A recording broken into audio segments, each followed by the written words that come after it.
समस्त प्रशंसा समस्त गुणगान ओई महान आल्लाह पाक रब्बुल आलमीनेर जन्यई जे महान आल्लाह पाक रब्बुल आलमीन आमादेरके पृथिवीर मध्य सबचाइते उन्नत मानेर करे सृष्टि करे पाठिয়েছেন जे आल्लाह पाक रब्बुल आलमीनेर आमरा कखनोई तिनार प्रशंसा करे शेष करते पारबो ना ताई सकले अंतर खुले प्राण जुड़िए सेई महान आल्लाह पाक रब्बुल आलमीनेर संक्षिप्त प्रशंसा करी ताई सकले पड़ुन आलহামদুলিল্লাহ।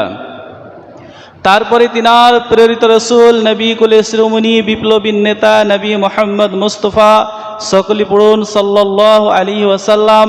तिनार प्रति लाखों कोटी द्रुद और सलाम अवतीर्ण होक। अल्लाहुम्मा सल्ली अलैहि अल्लाहुम्मा बारिक अलैहि। आज के आमी आपनादेर सामने सूरा निसा थेके एकटी आयात एवं आल्लाह रसूल सल्लल्लाहु अलैहि वसल्लमेर एकटी हादिस पाठ करेছি। आज के बक्तव्येर विषयबस्तु हच्छे मोहब्बते रसूल रसूल सल्लल्लाहु अलैहि वसल्लमेर साथे मोहब्बत। आमरा पृथिवीते बसबास करी आल्लाहर नबीके आमरा चोखे देखिनी किन्तु आमादेरके आल्लाह रसूलके भालोबासते हबे सब चाइते बेशी पृथिवीर जाबतीय जिनिस थेके बेशी समस्त रिश्तादारेर थेकेओ बेशी आल्लाहर नबीके भालोबासते हबे। आमरा यदि सेई भालोबासाटा सेई मोहब्बतटा आल्लाह रसूलेर साथे आमरा करते ना पारी ताहले किन्तु आमरा मुमिन होते पारबो ना, अतएव जान्नात आमादेर जावा सम्भव हबे ना। पृथिवीते मानुष एक अपरके भालोबासी आमरा एक एकटा गुणेर कारणे निजेर स्वार्थेर कारणे निजेर लाभेर कारणे आमरा एक एकजनके भालोबासी। कोनो मानुष देखते सुंदर ताई आमरा ताके भालोबासी, कोनो मानुषेर काछे गेले आमार ओखाने लाभ हबे ताई आमरा ताके भालोबासी। एक अपरके आमरा भालोबासी एक एकटा कारणेर जन्य दुनियाबी स्वार्थेर जन्य आमरा भालोबासी। किन्तु आल्लाह रसूलके भालोबासते हबे आपनाके दुनियाबी लाभेर जन्य नय, आखिरातेर लाभेर जन्य। मोहब्बतेर हच्छे दुई किसिम, एकटा हच्छे मोहब्बते जाहिरी, एकटा हच्छे मोहब्बते बातिनी। मोहब्बते जाहिरी जेटा हच्छे जे आमरा प्रकाश्य काउके भालोबासी एबं ताके जानिये दिई जे तोमार साथे आमार सम्पर्क भालो, तोमार साथे आमार चलाफेरा भालो, प्रकाश्य बोली। आर एकटा हच्छे बातिनी जेटा अंतर थेके भालोबासा। आमरा आल्लाह रसूलके अंतर थेके भालोबासी, बातिनी एटा आमार अंतरेर भितरे रयेछे, एटा आमार मनेर मধ্যে रयेछे। जेमन आल्लाह पाक रब्बुल आलमीनेर नबी एकटी हादिसे बोलছেন ला युमिनु आहादुकुम हात्ता आकुना अहाब्बा इलैहि मिन वालादिहि वा वालिदिहि वान नासि आजमाइन। ला युमिनु आहादुकुम তোমাদের মধ্যে আল্লাহ রাসূল বলছেন তোমাদের মধ্যে অতক্ষণ পর্যন্ত কোনো ব্যক্তি মুমিন হতে পারবে না হাত্তা আকুনা আহাব্বা ইলাইহি যতক্ষণ পর্যন্ত তার নিকটে মিন ওয়ালাদিহি ওয়া ওয়ালিদিহি তার বাবা মা ভাইয়ের চাইতে এমনকি সারা পৃথিবীর চাইতে আল্লাহ রসুলকে ভালো না বাসবে। তাহলে আমাদের বাড়িঘর আত্মীয় স্বজন পিতামাতা সব এগুলোকে বাদ দিয়ে এরাকে ভালোবাসবেন, কিন্তু এদের চাইতে অধিক ভালোবাসা দেখাতে হবে আল্লাহ রসুলের ব্যাপারে। এই জন্য আল্লাহ রসুল সাল্লাল্লাহু আলাইহি সাল্লাম বলছেন মান আহাব্বা সুন্নতি ফাকাদ আহাব্বানি, যেই ব্যক্তি আমার সুন্নতকে ভালোবাসলো, আল্লাহ রসুল বলছেন যেই ব্যক্তি আমার সুন্নতকে ভালোবাসলো সেই ব্যক্তি যেন আমাকে ভালোবাসলো। ওয়ামান আহাব্বানি, সেই ব্যক্তি আমাকে ভালোবাসলো। ওয়াকানা মাইয়া ফিল জান্নাহ, এবং আল্লাহ রসুল বলছেন ওই ব্যক্তি আমার সাথে জান্নাতের মধ্যে থাকবে। যে আল্লাহ রসুলের সুন্নাতকে ভালোবাসলো সে আল্লাহ রসুলকে ভালোবাসলো এবং ওই ব্যক্তি আল্লাহ রসুলের সঙ্গে জান্নাতে থাকবে। তারপরে আল্লাহ রসুল সাল্লাল্লাহু আলাইহি সাল্লাম এর ব্যাপারে আল্লাহ পাক রব্বুল আলামিন সূরা নিসার মধ্যে বলেছেন, শুধু তাই নয়, মিনান নবিয়িনা ওয়াস সিদ্দিকিনা ওয়াস শুহাদা ওয়াস সালিহিনা ওয়া হাসানা, ওই ব্যক্তি নবীদের সাথে থাকবে, শহীদের সাথে থাকবে, সালেহিনদের সাথে থাকবে, মুত্তাকিদের সাথে থাকবে কাল কিয়ামতের মাঠে, যেই ব্যক্তি আল্লাহ রসুল সাল্লাল্লাহু আলাইহি সাল্লামকে ভালোবাসবে দুনিয়ার জীবনে। তাহলে আর বিশেষ একটা আমাদের গুরুত্ব আমরা বুঝতে পারলাম, একটা গুরুত্ব রয়েছে। যেমন একজন সাহাবী আল্লাহ রসুল সাল্লাল্লাহু আলাইহি ওয়াসাল্লামের কাছে একদিন এসে বলছেন, আল্লাহ রসুল, আমি যখন বাইরে যে কোনো জায়গায় থাকি না কেন, মাঠে থাকি, ঘাটে থাকি, বাজারে থাকি, যেই কোনো জায়গায় থাকি, তারপরে বাড়ি আসি, আমার স্ত্রী ছেলে মেয়ের কাছেও থাকি, তবু আমি শান্তি পাই না আল্লাহ রসুল। যতক্ষণ পর্যন্ত আমি আপনার কাছে একবার না আসি, আপনার মুখটা আমি না দেখেনি, অতক্ষণ পর্যন্ত আমার মনে শান্তি পাই না। আর আপনাকে যখন দেখেনি আল্লাহ রসুল, তখন কিন্তু আমার মনটা শান্তি হয়ে যায়। কিন্তু দুঃখের বিষয় আল্লাহ রসুল, আমি এটা ভাবছি যে দুনিয়াতে যখন আমার দেখার মন করছে, তখন তো আমি সব কিছুকে ফেলে দিয়ে আমি আপনার মুখ দেখার জন্য চলে আসি, আপনার সঙ্গে দুটো কথা বলার জন্য আমি চলে আসি। কিন্তু যেদিন কিয়ামত হবে, আপনি নবীদের সাথে জান্নাতে চলে যাবেন, সেই দিন কি আমি আপনাকে দেখতে পাবো? সেই দিন কি আপনার সঙ্গে আমার দেখা হবে? তখন আল্লাহ রসুল সাল্লাল্লাহু আলাইহি ওয়াসাল্লাম ওই ব্যক্তিকে বলছে যে যে যাকে ভালোবাসবে ওই ব্যক্তির সাথে কিয়ামতের মাঠে তার মুলাকাত হবে, দেখা হবে। অতএব তুমি নবীকে ভালোবাসছো, নবীর সঙ্গে তোমার দেখা হবে, তোমার টেনশন করার কিছু নাই। তখন সাহাবী বাড়ি চলে গেলেন। ঠিক পৃথিবীতে মানুষ যে যাকে ভালোবাসে তার সঙ্গে কিয়ামতের মাঠে দেখা হবে। কেউ যদি একজন মদখোরকে ভালোবাসে, ওই মদখোরের সঙ্গে দেখা হবে। কেউ যদি একজন বেনামাজি হয়, বেনামাজির সাথে দেখা হবে। কেউ যদি ধোঁকাবাজি হয়, ধোঁকাবাজির সঙ্গে দেখা হবে। ওর যেমন পৃথিবীতে স্বভাব এবং ওই টাইপের লোককে ভালোবেসেছে, ওর সঙ্গে আর দেখা হবে। তো যাই হোক, এবার আসুন, তো আল্লাহ রসুলকে সবচাইতে বেশি ভালোবাসতে হবে। কেমন করে?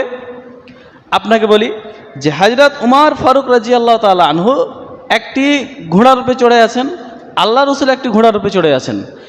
হযরত উমর ফারুক এবং আল্লাহ রসুল দুজনেই ঘোড়াতে চড়ে কোথায় যাচ্ছিলেন। আল্লাহ রসুল তখন বলছেন যে, ও উমর, তুমি সব থেকে পৃথিবীর মধ্যে কাকে ভালোবাসো? কে তোমার কাছে সব থেকে বেশি প্রিয়? তখন হযরত উমর ফারুক রাদিয়াল্লাহু তাআলা আনহু বলছেন, আল্লাহ রসুল, আমি সব থেকে বেশি আপনাকে ভালোবাসি। তখন আল্লাহ রসুল বলছেন যে এবার তুমি পূর্ণ মুমিন হয়েছ। যতক্ষণ পর্যন্ত সে নবীকে সব থেকে বেশি ভালো না বাসতে পারলো, সে পূর্ণ মুমিন কখনো হতে পারবে না। উমর, তুমি আজকে এতক্ষণ পর্যন্ত তোমার কথা শুনে বুঝতে পারলাম তুমি পূর্ণ মুমিন হয়ে গেছো। তো এবার আসুন আর একটা ঘটনা, যে হযরত আবু বকর সিদ্দিক রাদিয়াল্লাহু তাআলা আনহু পুরুষদের মধ্যে সর্বপ্রথম ইসলাম কবুল করেছিলেন। কিন্তু হযরত আবু বকর সিদ্দিক রাদিয়াল্লাহু তাআলা আনহুর ছেলে, একটা নাম হচ্ছে আব্দুর রহমান, সেই আব্দুর রহমান কিন্তু ইসলাম তখন কবুল করেনি। আবু বকর সিদ্দিক গাজওয়ায়ে বদরে অংশগ্রহণ করলেন, যুদ্ধের ময়দানে অংশগ্রহণ করেছিলেন, এবং আবু বকর সিদ্দিকের ছেলে আব্দুর রহমান কাফেরের পক্ষ থেকে যুদ্ধের ময়দানে অংশগ্রহণ করেছিল। যুদ্ধ শুরু হয়ে গেছে। আবু বকর মনে ভাবছেন, আমার ছেলেকে যদি আমি পাই তো ছেড়ে দেব না। আর তিনার ছেলে তিনার পিতাকে মারার সুযোগ পেয়েও মারেনি। কেমন করে? পরবর্তী যখন ইসলাম যখন কবুল করেছিল তিনার ছেলে আব্দুর রহমান, একদিন খেতে বসছেন আর বাবাকে বলছেন, বাবা একটা কথা জানো? তো কি? কইছে, গাজওয়ায়ে বদর আমি কাফেরদের দিক থেকে যুদ্ধ করতে এসেছিলাম, আর আপনি আল্লাহ রসুলের পক্ষ থেকে এসেছিলেন, কিন্তু কথা হলো কি, আমি আপনাকে সেই দিন বাঁচিয়ে দিয়েছিলাম। কেমন করে? যে আপনি আমার তরবারির কাছে কয়েকবার আপনি আমার হাতে এসেছিলেন, আমি তরবারি ঝাড়তে যাব আপনার উপরে, আর দেখছি এটা আমার বাবা আবু বকর, এই মনে করে আমি কি করেছিলাম, আমার বাবাকে কেমন করে মারব। আমি রহম করে আমি সেই দিন মেহেরবানি করে যুদ্ধের ময়দানে আপনাকে ছেড়ে দিয়েছিলাম। আমি একাধবার নয়, কয়েকবার মৌকা পেয়েছিলাম যে বারবার আপনি আমার তরবারির নিচে খালি আসতেছিলেন, কিন্তু তবু আমি সেই দিন আপনাকে মারিনি, আপনাকে ছেড়ে দিয়েছিলাম। এবার তখন হযরত আবু বকর উত্তর দিয়ে ছেলেকে বলছে, ও আমার ছেলে, আজকে তুমি ইসলাম কবুল করার পরে এই কথা বলছো, কিন্তু সেই দিন যদি আমার মুখতে তুমি চলে আসতে, আমার ছেলে হলেও আমি সেই দিন তোমাকে রহম করতাম না, আমি তোমার উপরে তরবারি চালিয়ে দিতাম, তোমার উপরে আমি বিন্দু মাত্রা রহম করতাম না। কেননা তুমি হচ্ছে আল্লাহ রসুলকে ভালোবাসো না, আমি আল্লাহ রসুলকে ভালোবাসি, আল্লাহ রসুলের জন্য জানটাও দিয়ে দিতে পারি এবং আল্লাহ রসুলের দুশ্মনের আমি জানটাও নিয়ে নিতে পারি। তুমি আমার ছেলে হলেও সেই দিন যুদ্ধের ময়দানে আমি তোমাকে রহম করতাম না, তোমার প্রতি তরবারি আমি চালিয়ে দিতাম।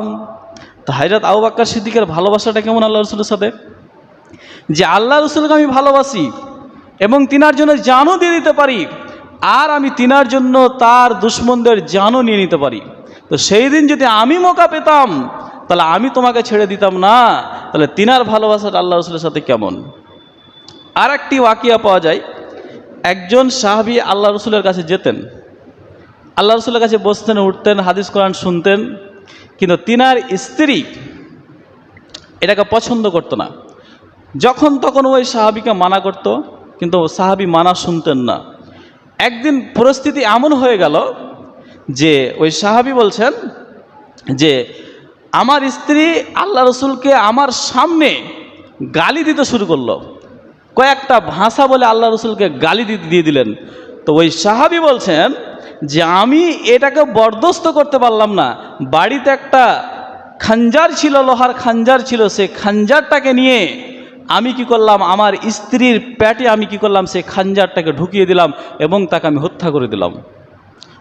ওই সাহাবী বলছে সেই সময় আমার দুটো ছেলে ছিল বেঁচে, আর একটা বাচ্চা আমার স্ত্রীর পেটের মধ্যেও ছিল। আমি আল্লাহ রসুলকে গালি দেওয়ার জন্য রাগ থামতে বরদাস্ত করতে না পেরে আমার স্ত্রী পেটে আমি সেই দিন খাঞ্জার মেরে তাকে হত্যা করে দিয়েছিলাম। আর হত্যা করার পর ওই খাঞ্জারকে হাতে করে নিয়ে আল্লাহ রসুলের সামনে চলে গেছে।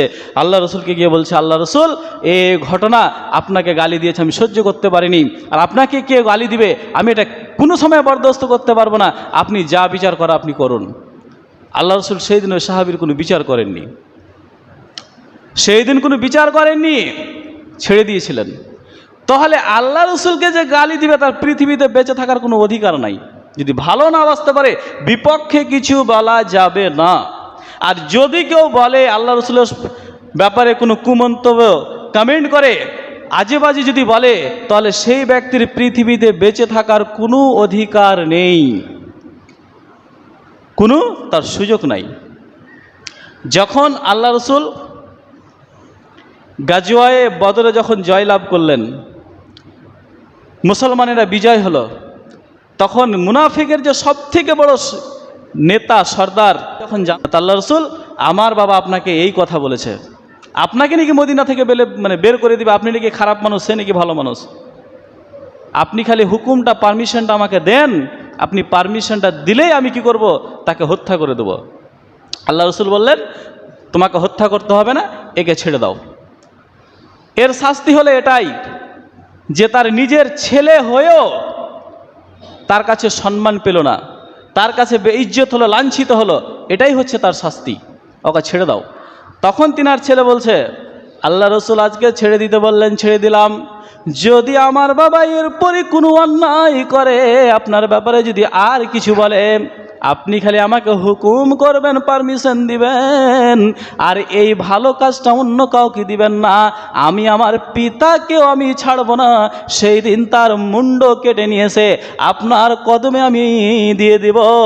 অতএব আমার বাবা হচ্ছে একজন মুনাফিক এবং সে আপনাকে ভালোবাসে না, আর আপনার ব্যাপারে যদি কিছু বলে আল্লাহ রসুল আমি সেটা বরদাস্ত করতে পারবো না। তাহলে এদের ভালোবাসাটা আল্লাহ রসুলের ব্যাপারে কেমন ছিল, কত গাঢ় ছিল, যে আল্লাহ রসুলকে কেউ একটু কিছু বলবে এটা বরদাস্ত করতে পারতো না। এই সাহাবী নিজের জন্মদাতা পিতাকে ছাড়তে চায় না। তাহলে চিন্তা করেছেন।